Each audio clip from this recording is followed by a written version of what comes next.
Hello दोस्तों, good evening. तो चलिए पिछले क्लास के तरह पिछले वाले जिस तरह का वीडियो मिला था, फिर से आज क्लास 12th का सब्जेक्ट फिजिक्स लेसन 3 क्या है, विद्युत धारा यानी कि इलेक्ट्रिक करंट का वीवीआई ऑब्जेक्टिव क्वेश्चन कर रहे हैं, जो 2024 के बोर्ड एग्ज़ाम के लिए बहुत ही इम्पोर्टेंट साबित होने वाला है। तो आज का सेशन देखना ना भूलें। जितने भी विद्यार्थी लोग हैं इस वीडियो को अच्छे से देखेंगे, समझेंगे और अपना नोट कॉपी में नोट भी करेंगे, क्योंकि एग्ज़ाम बहुत नज़दीक है दोस्तों।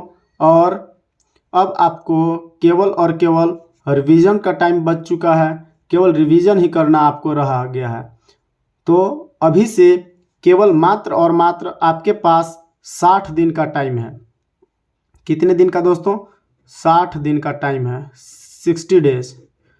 क्योंकि अब नवंबर ख़त्म हो चुका है, केवल और केवल दिसंबर का 30 दिन और जनवरी का 30 दिन बाकी है। इसके बाद फरवरी में 6 फरवरी से आपको तो एग्ज़ाम ही है मित्रों। तो इसलिए आप लोग पढ़ाई पे दिल दिमाग जान पूरे जान लगा देना है, लेकिन एग्ज़ाम में मार्क्स बहुत अच्छा उठाना है। तो ये सभी बातों को ध्यान देते हुए मैं आप लोग के लिए वीवीआई ऑब्जेक्टिव क्वेश्चन लाया हूँ, क्योंकि बोर्ड एग्ज़ाम में ऑब्जेक्टिव क्वेश्चन का अहम भूमिका रहने वाला है, ज़्यादा मार्क्स का रहता है। तो चलिए ज़्यादा समय ना देते हुए फर्स्ट क्वेश्चन को देखता हूँ। तो चलिए आप लोग भी देखिए क्वेश्चन क्या है। प्रतिरोधों के कौन से क्रम में विभवांतर समान रहता है? प्रतिरोध का 2 क्रम होता है संयोजन करने के लिए, एक समांतर क्रम होता है और एक श्रेणी क्रम होता है। तो कहा जा रहा है कि कौन से क्रम में क्या चीज़, तो विभवांतर समान यानी कि भी समान रहता है। तो मित्रों ये होता है समांतर क्रम में। किस क्रम में? तो समांतर क्रम में क्या समान होता है? तो विभव समान होता है। समांतर क्रम में विभव समान होता है, आपको याद रख लेना है। किस क्रम में? समांतर क्रम में। Option A correct answer. यहाँ भी तीनों जगह पे भी क्या होता है? समान होता है। ये क्लास में भी आप लोग को बता चुके हैं। तो चलिए यहाँ पे ऑप्शन नंबर ए सही हो गया।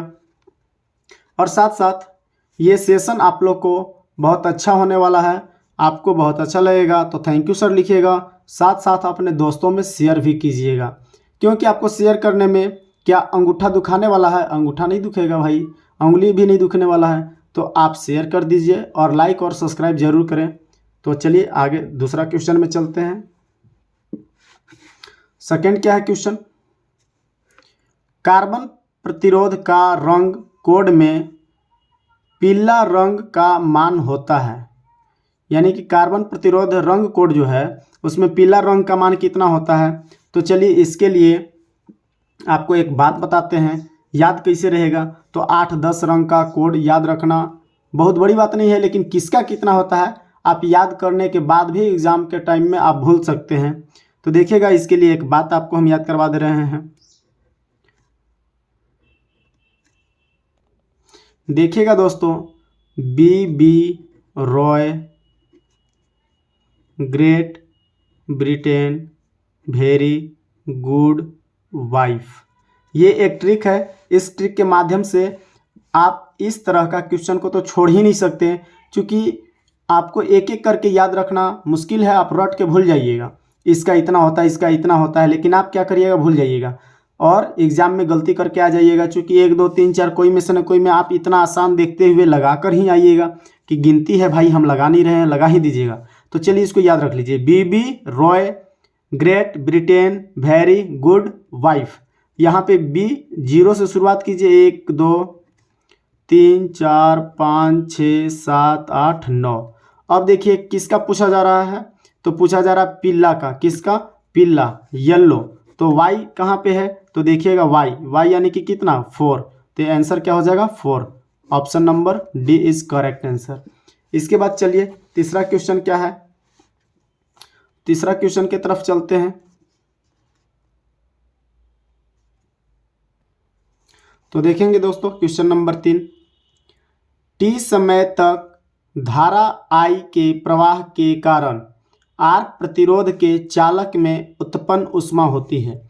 यानी कि यहाँ पे समय दिया हुआ है, समय के साथ साथ धारा I बोला है और इसके बाद प्रतिरोध R है। यानी कि समय T, धारा I और प्रतिरोध T दिया हुआ है। तो यहाँ पे जब धारा प्रवाह होगा चालक में, तो चालक में उत्पन्न ऊष्मा क्या होगा, चालक में उत्पन्न ऊष्मा का मान बताना, यानी कि यहाँ पे सूत्र आपको बता देना।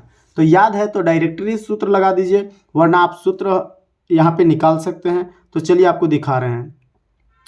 V इक्वल टू क्या होता है, W/Q होता है। और इसी में हम W जानना चाहें तो W यानी कि वर्क, W बराबर क्या हो जाएगा, तो Q इंटू V हो जाएगा। अब यहाँ पे देखिएगा एक सूत्र होता है Q बराबर IT। Q बराबर क्या होता है, IT। तो Q के जगह पे हम क्या रख देंगे, IT रख देंगे। तो W बराबर क्या हो जाएगा, IT इंटू V हो जाएगा। यहाँ पे IT और V हो जाएगा।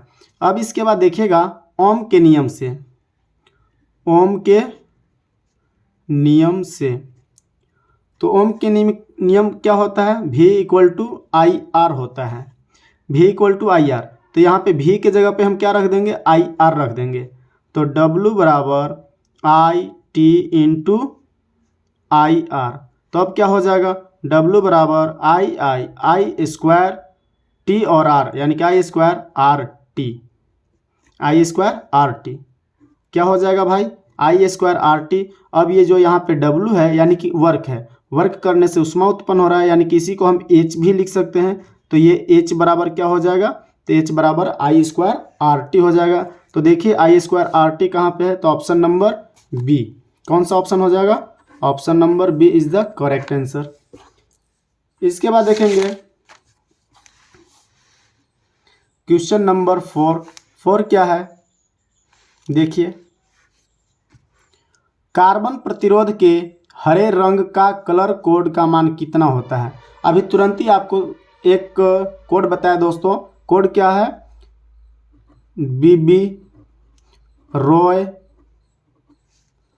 Great Britain very good wife, BBROYGBVGW। तो यहाँ पे क्या हो जाएगा, तो देखिएगा आपको किस कलर का पूछा जा रहा है, तो यहाँ पे पूछा जा रहा है कलर कोड में हरे रंग का। कौन सा रंग का, हरे रंग का पूछा जा रहा है। तो हरा रंग यानी कि ग्रीन, तो ग्रीन कितना नंबर पर है, तो 0 से शुरू कर लीजिए। तो क्या पहले 0 1 2 3 4 5, यानी कितना नंबर पर है, 5 नंबर पे। तो ऑप्शन क्या हो जाएगा, ऑप्शन हमारा यहाँ पे C हो जाएगा, option number C correct answer. आपको देखिए कितना आसान हो गया, वरना आप ऐसे रटते रह जाते। ग्रीन का 5 होता है, ग्रीन का 5 होता है, वाइट का इतना होता है, ब्लू का यहाँ पे ब्लैक का, रेड का, रटते ही रह जाते किसका कितना होता है। इसलिए आप इस कोड को याद कर लीजिए। ऐसा क्वेश्चन इतना आसान है लेकिन ये हार्ड भी है, याद है तो आसान है वरना हार्ड है दोस्तों, इसलिए आप इस कोड को जरूर याद रख लीजिएगा। चलिए इसके बाद आते हैं क्वेश्चन नंबर 5 के तरफ। 5 क्या है, पदार्थ की प्रतिरोधकता के लिए निम्न में कौन सही है। प्रतिरोधकता, तो प्रतिरोधकता क्या है, प्रतिरोध का उल्टा होता है। प्रतिरोध के व्युत्क्रम को प्रतिरोधकता कहा जाता है, जिसको रो से सूचित किया जाता है। रो क्या होता है, तो प्रतिरोध के व्युत्क्रम होता है, रो इक्वल टू 1/r होता है, यानी कि प्रतिरोध के व्युत्क्रम को प्रतिरोधकता कहा जाता है दोस्तों। तो इसका सूत्र क्या होता है, तो इसका सूत्र होता है रो इक्वल टू राल होता है, रो इक्वल टू राल। आप इसको राल ही याद रख लीजिएगा, रो इक्वल टू राल, रो इक्वल टू राल, रो इक्वल टू राल, रो इक्वल टू राल। यानी कि ऑप्शन क्या है यहाँ पे, option number A, rho equal to राल। यहाँ पे R क्या है, तो R रेजिस्टेंस प्रतिरोध है, A क्या है, एरिया है, और L क्या लेंथ है, और यहाँ पे P बोल रहे हैं, रो क्या है, प्रतिरोधकता। किसका व्युत्क्रम है, तो प्रतिरोध का व्युत्क्रम प्रतिरोधकता कहलाता है। चलिए नेक्स्ट क्वेश्चन, नेक्स्ट क्या है, 6 नंबर, विद्युत का सबसे अच्छा चालक निम्न में से कौन है। ये बहुत लॉलीपॉप क्वेश्चन है भाई, बहुत आसान क्वेश्चन है, आप तो ये क्वेश्चन को 9, 10, 11 सब क्लास में पढ़े होंगे। तो चलिए यहाँ पे ऑप्शन क्या हो जाएगा, चांदी हो जाएगा। तो देखिएगा दोस्तों, सबसे अच्छा चालक वही होगा, चालक यानी कि इलेक्ट्रॉन को प्रवाह करना। किसी चालक में इलेक्ट्रॉन का प्रवाह बहुत आसानी से होते जाना, वो जिससे प्रवाह होगा वो अच्छा चालक कहलाएगा। तो देखिएगा, जिस चालक से प्रवाह होगा उस चालक में अगर धारा आसानी से प्रवाह हो रहा है यानी कि उसका विरोधी पार्टी बहुत कम होगा, यानी कि यहाँ पे प्रतिरोध क्या होता है, तो प्रतिरोध बहुत कम होता है, तभी तो धारा उसमें इलेक्ट्रॉन आसानी से बहता है। तो जो सबसे अच्छा चालक होगा उसमें इलेक्ट्रॉन का फ्लो, इलेक्ट्रॉन का बहाव बहुत अधिक होगा, तेजी से होगा, अच्छा होगा, और वहीं पे प्रतिरोध यानी कि विरोध बहुत कम होगा। तो ऐसा करने वाला कौन है, चांदी है। उसके बाद सेकंड नंबर पर कौन है, तो वहाँ पे सेकंड नंबर पे तांबा हो जाएगा। अगर चांदी ऑप्शन नहीं हो तो तांबा होगा। इसके बाद नेक्स्ट क्वेश्चन, और तांबा के बाद एक और एल्यूमिनियम याद रख लीजिएगा थर्ड नंबर पे। थर्ड नंबर पे क्या हो जाएगा, एल्यूमिनियम। चलिए इसके बाद क्वेश्चन नंबर 7। 7 क्या है दोस्तों, 1 एम्पियर बराबर होता है। 1 एम्पियर कितना के बराबर होता है, या 1 एम्पियर बराबर यहाँ पे कौन सा ऑप्शन है। तो सबसे पहले देखेंगे कि एम्पियर धारा का मात्रक है। धारा का मात्रक क्या होता है, धारा आई का मात्रक एम्पियर होता है। धारा आई का मात्रक क्या होता है दोस्त, एम्पियर होता है। किसका मात्रक है, धारा का। धारा का मात्रक क्या होता है, एम्पियर। तो धारा आई बराबर क्या होता है, Q अपॉन टी होता है।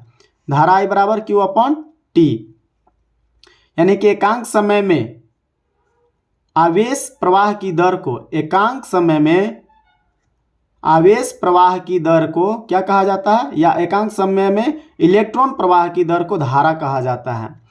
तो यहाँ पे I बराबर क्या हो गया, Q बटा टी। अब Q का मात्रक क्या हो जाता है, Q यानी कि आवेश, आवेश का मात्रक यहाँ पे कूलम हो जाएगा, और बटा में धारा है, सॉरी बटा में समय है, तो समय का मात्रक क्या हो जाएगा, समय यानी कि सेकेंड। तो कुल मिलाकर क्या हो जाएगा, धारा I बराबर कूलम बटा सेकेंड, यानी कूलम पर सेकेंड। यहाँ पे ऑप्शन क्या मिल गया, ऑप्शन नंबर ए, कूलम प्रति सेकेंड। तो उम्मीद कर रहे हैं दोस्त आपको भी समझ में आ रहा होगा। अगर समझ में नहीं आता है तो आप कमेंट में ज़रूर कमेंट कर दिया कीजिए कि सर ये क्वेश्चन समझ में नहीं आया। बट हम अपने तरफ से तो ये उम्मीद नहीं रखे हैं कि आपको समझ में नहीं आया, आपको समझ में आने के लिए ही हम ये मेहनत कर रहे हैं दोस्तों। चलिए क्वेश्चन नंबर नेक्स्ट, क्वेश्चन क्या है, क्वेश्चन नंबर 8 देखिएगा। विद्युत वाहक बल की इकाई है। विद्युत वाहक बल की इकाई क्या है, तो सबसे पहले समझिएगा विद्युत वाहक बल किसको कहा जाता है। देखिएगा दोस्तों, अगर दो टर्मिनलों, किसी बैटरी किसी सेल के दो टर्मिनल के बीच इलेक्ट्रॉन प्रवाह करने में जो ऊर्जा व्यय होता है उसको आप विभवांतर कहते हैं, या सॉरी इसको एक और बात बता रहे हैं, दो टर्मिनलों के बीच के विभव के अंतर को क्या कहा जाता है, विभवांतर। दो टर्मिनल के बीच के विभव के अंतर को क्या कहा जाता है, विभवांतर कहा जाता है।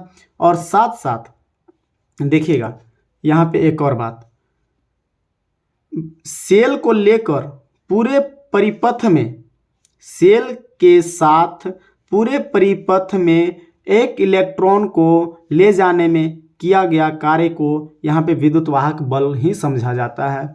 तो लगभग विभवांतर और विद्युत वाहक बल दोनों सेम चीज़ है। कौन कौन, विभवांतर और विद्युत वाहक बल, विवा बल यानी कि EMF, विद्युत वाहक बल और विभवांतर दोनों सेम है, इसलिए विभवांतर का मात्रक वोल्ट है, तो विद्युत वाहक बल की मात्रक भी क्या होगा, वोल्ट ही होगा, यानी कि ऑप्शन नंबर क्या हो जाएगा, C, वोल्ट। इसके बाद देखिएगा दोस्तों क्वेश्चन नंबर 9 क्या है, वोल्ट मीटर मापता है। वोल्ट मीटर क्या मापता है, तो दोस्तों वोल्ट मीटर है तो धारा थोड़ी ना मापेगा, वोल्ट मीटर है तो प्रतिरोध को थोड़ी ना बताएगा, प्रतिरोध को थोड़ी ना मापेगा। वोल्ट मीटर है तो वो क्या मापेगा, तो वोल्ट मीटर क्या मापता है दोस्तों? तो वोल्ट मीटर द्वारा विभवांतर को मापा जाता है। क्या मापता है? विभवांतर, ऑप्शन सी। इसके बाद चलिए देखते हैं क्वेश्चन नंबर 10। क्वेश्चन नंबर 10 क्या है, जरा इसको पढ़ेंगे। 20 वाट और 220 वोल्ट तथा 100 वाट 220 वोल्ट के दो बल्बों में से किसका प्रतिरोध ज़्यादा होगा? कहने का अर्थ है कि 20 वाट के बल्ब को 220 वोल्ट के साथ जोड़ दिया गया है और 100 वाट के बल्ब को 220 वोल्ट के साथ में जोड़ दिया हुआ है, तो दोनों में से किसका प्रतिरोध ज़्यादा होगा? तो आपको हम एक बात बता रहे हैं दोस्त, इसको आप देखकर आंसर मार लीजिएगा, इसको वरना आप बनाने लगिएगा तो बनाकर फंस भी सकते हैं। ऑब्जेक्टिव क्वेश्चन है तो आप डायरेक्टली आंसर मारिएगा। जिसका शक्ति ज़्यादा है उसका प्रतिरोध कम होगा और जिसका शक्ति कम होगा उसका प्रतिरोध ज़्यादा होगा। यानी कि P जो है, P यानी कि शक्ति प्रतिरोध का व्युत्क्रम होता है। शक्ति P किसका व्युत्क्रम होता है? प्रतिरोध का व्युत्क्रम होता है। तो जिसका शक्ति ज़्यादा उसका प्रतिरोध कम और जिसका शक्ति कम उसका प्रतिरोध ज़्यादा होगा। तो चलिए इसको हम बनाकर भी देख लेते हैं। ध्यान दीजिएगा दोस्तों, क्या दिया हुआ है तो देखिएगा, शक्ति P बराबर क्या होता है? शक्ति P बराबर VI होता है। क्या होता है? VI। अब यहाँ पे देखिएगा, ओम के नियम से I के जगह पर हम क्या लिख सकते हैं? V/R लिख सकते हैं। तो क्या हो जाएगा? P बराबर V, अब I के जगह पर क्या रख देंगे? V/R। तो ये क्या हो जाएगा? कुल मिलाकर V²/R हो जाएगा। अब देखिएगा, देखिए दोस्तों, P बराबर V²/R, यानी कुल मिलाकर P जो है वो वोल्ट के समानुपाती है और प्रतिरोध के व्युत्क्रमानुपाती है। तो यहाँ से भी हम जान लिए कि P शक्ति किसका व्युत्क्रम है? तो प्रतिरोध का व्युत्क्रम है। तो जिसका शक्ति ज़्यादा उसका प्रतिरोध कम और जिसका शक्ति कम उसका प्रतिरोध ज़्यादा, यानी कि उल्टा। तो अब आ जाइए क्वेश्चन पे। यहाँ पे क्वेश्चन में देखेंगे, पहले वाले बल्ब का शक्ति कम है और दूसरे वाले बल्ब का शक्ति ज़्यादा है, तो इसका शक्ति ज़्यादा तो प्रतिरोध क्या हो जाएगा? कम हो जाएगा। और इसका शक्ति ज़्यादा है तो प्रतिरोध क्या हो जाएगा? सॉरी दोस्तों, यहाँ पे हम मिस्टेक बोल दिए। इसका शक्ति कम है, इसके अपेक्षा शक्ति यहाँ पे कम है, इसलिए प्रतिरोध क्या हो जाएगा? ज़्यादा हो जाएगा। और यहाँ पे शक्ति ज़्यादा है इसलिए प्रतिरोध क्या हो जाएगा? कम। शक्ति कम प्रतिरोध ज़्यादा और शक्ति ज़्यादा तो प्रतिरोध कम। तो यहाँ पे क्या पूछा है? सबसे ज़्यादा किसका प्रतिरोध होगा? तो ज़्यादा प्रतिरोध किसका है? तो देख लीजिए, जिसका शक्ति कम उसका प्रतिरोध ज़्यादा, यानी कि ऑप्शन ए करेक्ट आंसर। आप ऐसा क्वेश्चन में बनाने के लिए ना फंसे, डायरेक्टली आंसर करें। चलिए इसके बाद नेक्स्ट क्वेश्चन क्या है दोस्तों? तो क्वेश्चन हम देखेंगे यहाँ पे, क्वेश्चन नंबर 11। क्वेश्चन 11 क्या है? अनुपात 3:4 के दो प्रतिरोध समांतर क्रम में जुड़े हैं। दो ठो प्रतिरोध है, किस क्रम में जुड़ा हुआ है? समांतर क्रम में जुड़ा हुआ है। इनमें उत्पन्न ऊष्मा के लिए परिमाणों का अनुपात क्या होगा? यानी कि यहाँ पे ऊष्मा का अनुपात पूछा जा रहा है। किसका अनुपात? उत्पन्न ऊष्मा का अनुपात पूछा जा रहा है। तो चलिए देखते हैं ऊष्मा का अनुपात के लिए। H हीट हो गया, ऊष्मा हो गया, तो H बराबर सूत्र होता है VIT। दोस्तों फिजिक्स का एक रूल है, फिजिक्स कहता है कि बस सूत्र पे बैठा दो, चला आंसर हम तुमको दे देंगे, तुम केवल मुझे सूत्र पे अकॉर्डिंग यानी कि फॉर्मूला पे बैठा दो, आंसर हमारे तरफ से मिल जाएगा। तो आपको सूत्र जरूर याद रखना है। हीट का सूत्र क्या होता है? H बराबर VIT। अब यहाँ पे देखिए V को बदलिए, ओम के नियम से V बराबर क्या हो जाता है? V बराबर IR हो जाता है। तो I बराबर क्या हो जाएगा? I बराबर V/R हो जाएगा दोस्त। अब यहाँ पे हम क्या करेंगे? पुट करेंगे। H बराबर V को V छोड़ देंगे और I के जगह पर क्या हो जाएगा? तो I के जगह पर V/R हो जाएगा, साथ साथ T गुणा में रहेगा, यानी कुल मिलाकर H बराबर V²/R × T हो गया। अब देखिएगा यहाँ पे क्या देख रहे हैं कि H बराबर V square T by R, यानी कि H किसके व्युत्क्रम है? R के, यानी कि H व्युत्क्रम 1/R। यहाँ पे भी देखिए पिछला वाला ही रिलेशन सेम लगभग है। अगर प्रतिरोध ज़्यादा होगा तो ऊष्मा कम होगा और प्रतिरोध कम होगा तो ऊष्मा ज़्यादा होगा, यानी कि उल्टा रिलेशन यहाँ भी है दोस्तों। तो कुल मिलाकर इससे पता चला कि पहले से प्रतिरोध का अनुपात क्या है? 3:4। तो कुल मिलाकर यहाँ पे उल्टा हो जाएगा। अब उत्पन्न ऊष्मा का मान क्या हो जाएगा? 4:3 हो जाएगा, यानी कि ऑप्शन कौन सा हो जाएगा? 4:3। तो देख लीजिए ऑप्शन कौन सा हो जाएगा? ऑप्शन हो जाएगा ऑप्शन नंबर ए। चलिए दोस्तों, अब इसके बाद क्वेश्चन नंबर 12 को करेंगे। 12 क्या है? कार्बन प्रतिरोध का कलर कोड में लाल रंग का मान होता है। तो दोस्त इस तरह से 2 क्वेश्चन हम लगवा चुके हैं। अब ये तीसरा क्वेश्चन आ चुका है, तो तीसरा का आंसर आप कमेंट सेक्शन में कमेंट करके ज़रूर बताएं कि लाल रंग का कलर कोड क्या होगा। चलिए इसके बाद क्वेश्चन नंबर 13 हो जाएगा। 13 क्या है? 4 प्रतिरोध कुंडलियां जिनमें प्रत्येक प्रतिरोध 4 ओम का है, यानी कि 4 ठो प्रतिरोध है और प्रत्येक का मान कितना है? तो प्रत्येक है जो 4-4 ओम का है, समांतर क्रम में जुड़े हुए हैं। किस क्रम में? समांतर क्रम में।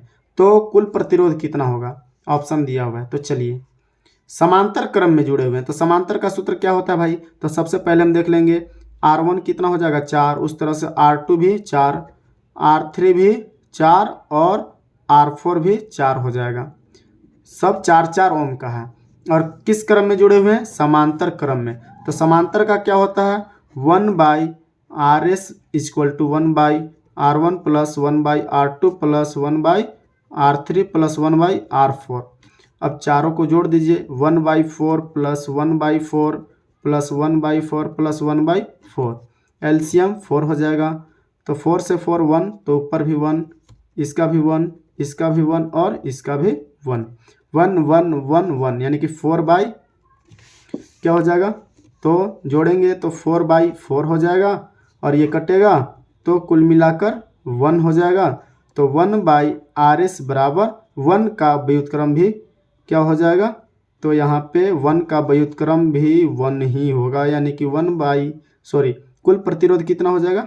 1 ohm. Option A is the correct answer.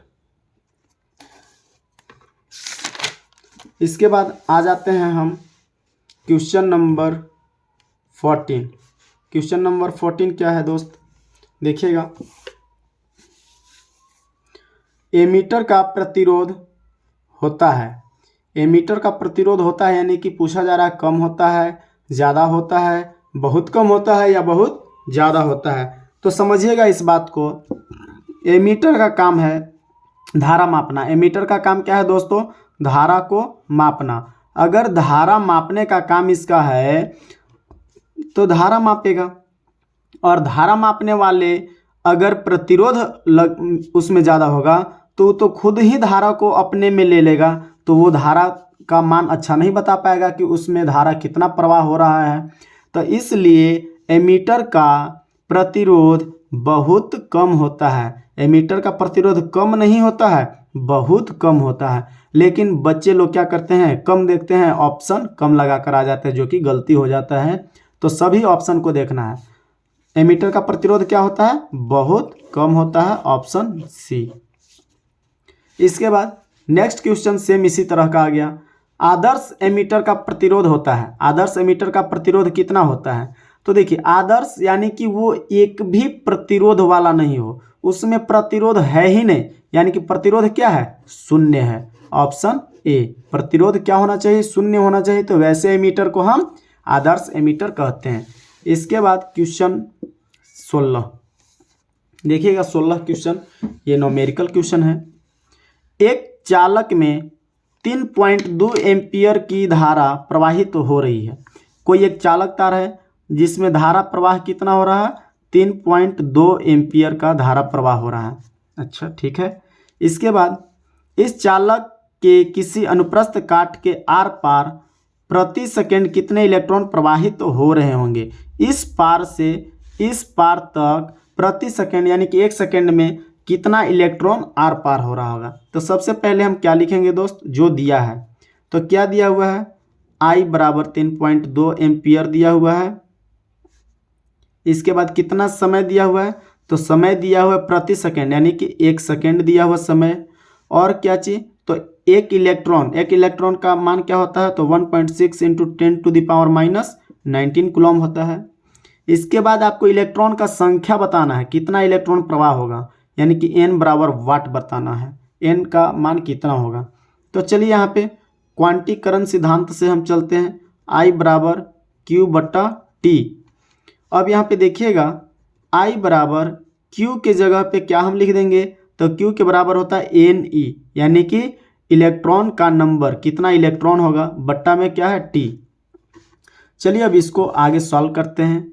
n तो हमें फाइंड ही करना है, तो n के साथ जो गुणा में है इधर भाग में आ जाएगा और जो भाग में है वो गुणा में हो जाएगा, यानी कि कुल मिलाकर क्या हो जाएगा, n बराबर गुणा वाला भाग में, यानी कि I बट्टा में E और समय है बट्टा में, तो इधर आएगा तो हो जाएगा गुणा में यानी कि इंटू में T।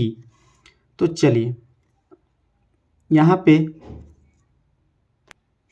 अब इसको हम आगे सॉल्व कर लेते हैं, क्या मिल जाएगा दोस्तों।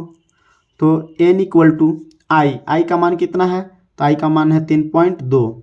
समय कितना है, तो समय 1 सेकेंड, तो 1। अब बट्टा में E का मान कितना ऊपर लिखे हैं, 1.6 इंटू 10⁻⁻19, 1.6 इंटू 10⁻⁻19। अब यहाँ पे देखिएगा पावर बटा में माइनस है, तो ऊपर जाकर पावर क्या हो जाता है, प्लस में, तो ये -19 है, ऊपर जाकर 10 के पावर केवल 19 हो जाएगा। और यहाँ पे काट दीजिए, दशमलव से दशमलव खत्म, और 16 कम 16, 16 दूना के 32, यानी कि n बराबर क्या हो जाएगा 2, और नीचे पावर माइनस में तो ऊपर पावर प्लस में, यानी कि 10 के पावर 19। तो कितना इलेक्ट्रॉन हो जाएगा, तो 2 गुणा 10 के पावर 19, ये आंसर हमारा आ जाएगा। तो देखिए ऑप्शन मिलाकर ऑप्शन नंबर क्या हो जाएगा, ए, 2 गुणा 10 के पावर 19। ऑप्शन नंबर क्या हो जाएगा दोस्तों, option number A correct answer. इसके बाद देखते हैं क्वेश्चन नंबर 17। क्वेश्चन 17 क्या है, किलोवाट घंटा किसका मात्रक है। तो किलोवाट घंटा देखिएगा, किलोवाट घंटा, अगर वाट केवल रहेगा तो ये शक्ति का हो जाएगा, वाट किसका हो जाएगा, शक्ति का। लेकिन यहाँ पे वाट नहीं है, किलोवाट घंटा है, तो किलोवाट घंटा किसका होता है, ऊर्जा का होता है। किलोवाट घंटा किसका होता है, ऊर्जा का। कितने लोग विद्यार्थी हड़बड़ी में क्या करते हैं, शक्ति का लगा देते हैं, लेकिन यह किसका हो जाएगा, ऊर्जा का हो जाएगा, ऑप्शन नंबर बी। और आपको ये भी पता है 1 HP बराबर कितना होता है, 746 वाट होता है, ये भी याद रख लीजिएगा, 1 HP बराबर 746 वाट। इसके बाद नेक्स्ट क्वेश्चन, स्वस्थ मनुष्य के शरीर का विद्युत प्रतिरोध होता है, यानी कि कोई मनुष्य है, स्वस्थ है, कहीं कटा छटा नहीं है, उसका शरीर भीगा हुआ नहीं है, तो उसका प्रतिरोध ज़्यादा होता है, यानी कि 10,000 होता है। कितना होता है, 10,000 ओम। लेकिन अगर कोई आदमी स्वस्थ है और उसका शरीर गीला है, भीगा है, कटा फटा कहीं पे है, यानी कुल मिलाकर शरीर गीला है, भींजा हुआ है, तो उसका प्रतिरोध कम हो जाएगा, क्योंकि जब शरीर गीला है तो वो धारा का प्रवाह बहुत अच्छे तरीके से करना शुरू कर देगा, तो कुल मिलाकर कहना है प्रतिरोध कम हो जाएगा दोस्तों। तो प्रतिरोध कितना हो जाएगा, 1000। कब, जब शरीर गीला रहेगा यानी कि भींगा हुआ रहेगा तो 1000, और जब सूखा हुआ रहेगा तो 10,000। ये ऑप्शन अब जो भी है लगा लीजिएगा।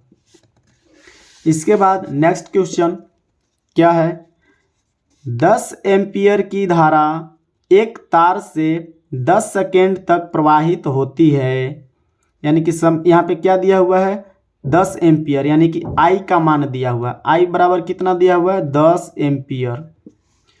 समय क्या दिया हुआ है, तो T बराबर 10 सेकेंड दे दिया गया है।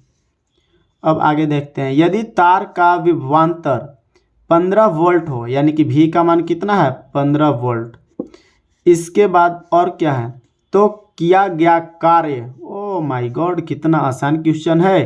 तो आपसे W पूछ रहा है किया गया कार्य, W बराबर क्या होगा, तो सूत्र है W बराबर VIT, W बराबर VIT। अब भी सबका मान पुट कर दीजिए, भी कितना है 15, आई कितना है, तो आई यहाँ पे धारा 10 है, समय कितना सेकंड के लिए 10 सेकंड के लिए, और 15 पर कितना जीरो हो जाएगा, तो 15 पर 2 जीरो, ये हमारा, और कार्य का मात्रक जूल, यानी कि 15 पर 2 zero joule answer. Option number A is the correct answer.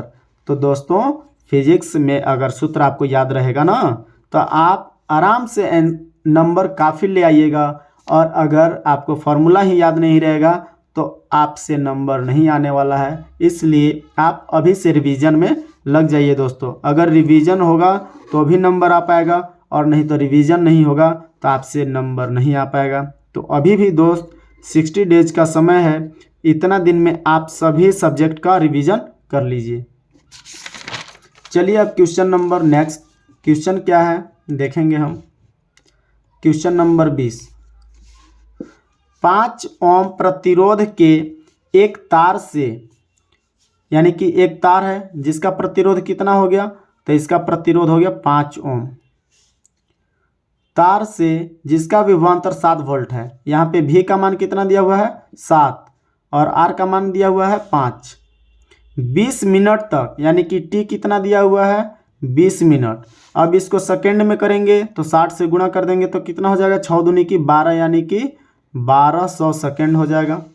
कितना हो जाएगा 1200 सेकेंड मिल जाएगा। इसके बाद और क्या दिया हुआ है, तो आपसे पूछ रहा है 20 मिनट तक धारा प्रवाहित होती है तो उस चालक में कितना उत्पन्न ऊष्मा होगा, यानी कि H बताना है, H कितना होगा।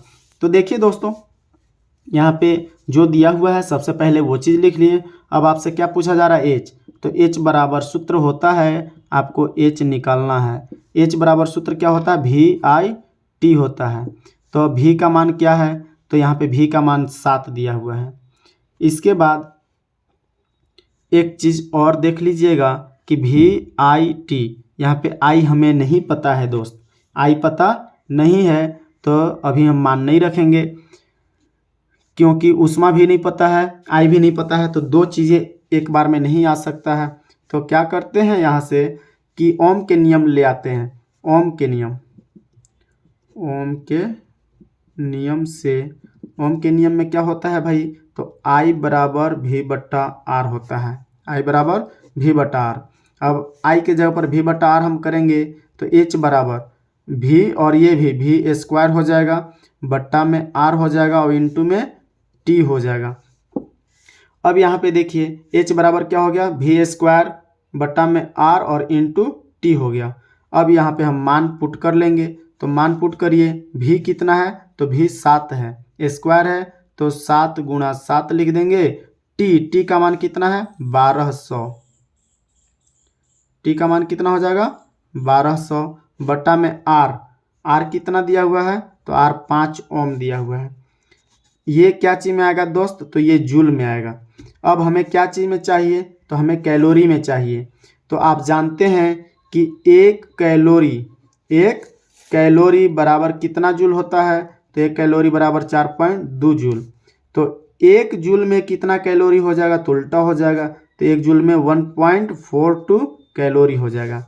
अब यहाँ पे आपको क्या मिला है, तो यहाँ पे जूल में मिला है, क्या चीज़, इतना जूल दिया हुआ है, और एक जूल बराबर इतना कैलोरी, तो इतना जूल बराबर, यानी कि आप कुल मिलाकर गुणा कर दीजिए। तो गुणा कर देना है 7 गुणा 7 गुणा 1200 बट्टा में 5, और गुणा हो जाएगा 1.42 से। चलिए इसको सॉल्व कर लेते हैं।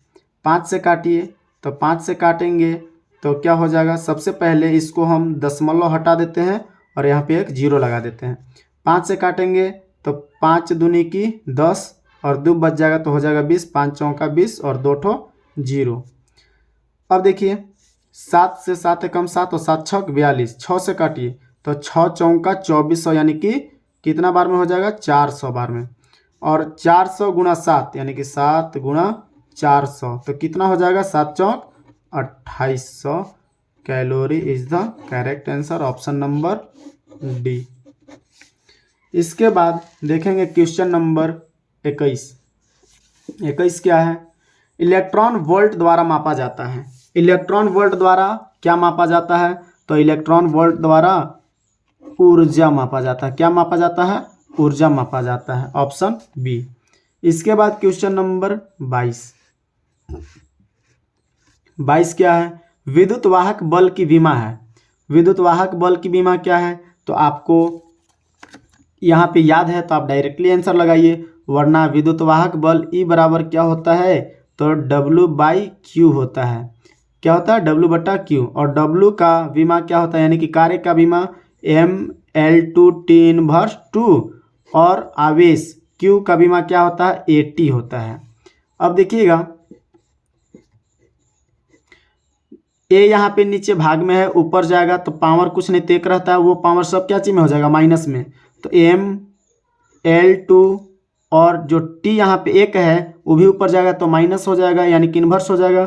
तो -2 ठो और -1 ठो, यानी कि -3 ठो, और A प्लस में तो ए भी का पावर ऊपर इन्वर्स हो जाएगा, यानी कि mL2 T⁻3 A इन्वर्स, यानी कि ये हो जाएगा विमा। Option number D is the correct answer.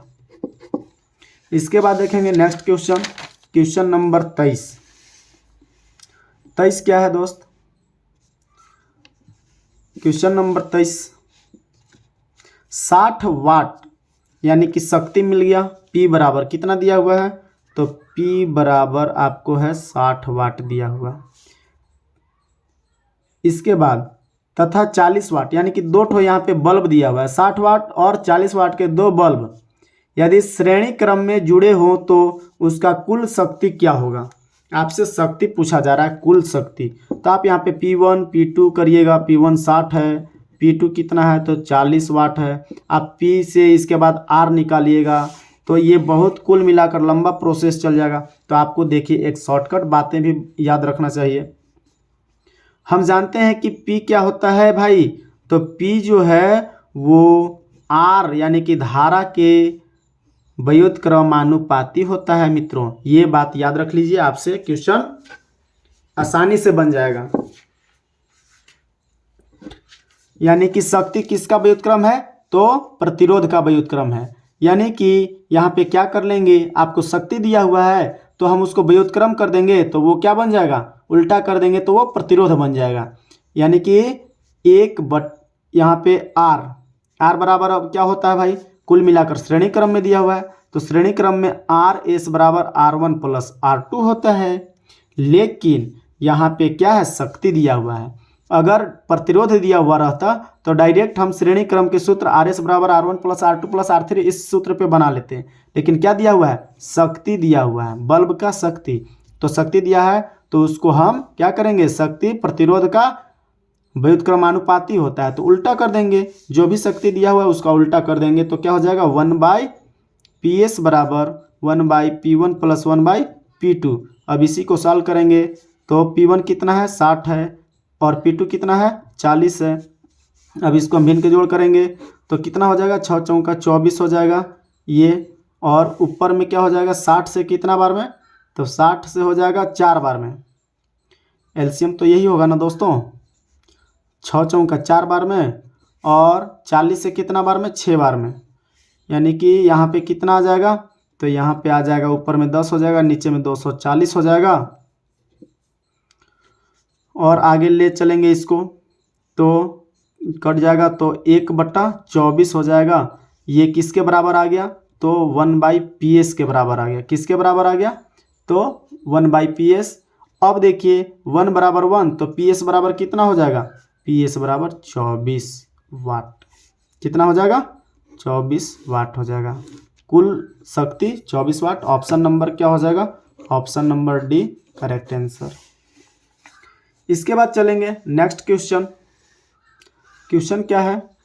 24, विद्युतीय परिपथ में किसी बिंदु पर सभी धाराओं का बीजगणितीय योग क्या होता है? 0 होता है। ये तो आप क्लास में ही कंप्लीट कर लिए हैं दोस्तों।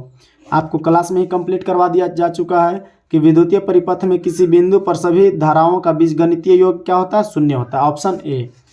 इसके बाद क्वेश्चन नंबर 25 और इस पार्ट का लास्ट क्वेश्चन है, ये पार्ट 1 है, ये पार्ट 1 है, इसका लास्ट क्वेश्चन 25। व्हीटस्टोन ब्रिज यानी कि व्हीटस्टोन सेतु का उपयोग होता है, क्या चीज़ के लिए होता है, तो यहाँ पे देखेंगे केवल उच्च प्रतिरोध मापने में, सिर्फ अल्प यानी कि निम्न प्रतिरोध मापने में, या दोनों यानी कि उच्च और निम्न दोनों। तो भाई व्हीटस्टोन ब्रिज का उपयोग दोनों मापने में किया जाता है, option number C correct answer. तो चलिए ये लेसन 3 का must VVI objective 25 question part 1 में किए हैं। इसके बाद पार्ट 2 में और कुछ बचा हुआ क्वेश्चन को करेंगे जो इम्पोर्टेंट क्वेश्चन होगा। तो आप इस सेशन को देखना ना भूलें दोस्तों, और अपने दोस्तों में शेयर ज़रूर करते रहें। थैंक यू दोस्तों, जय हिंद।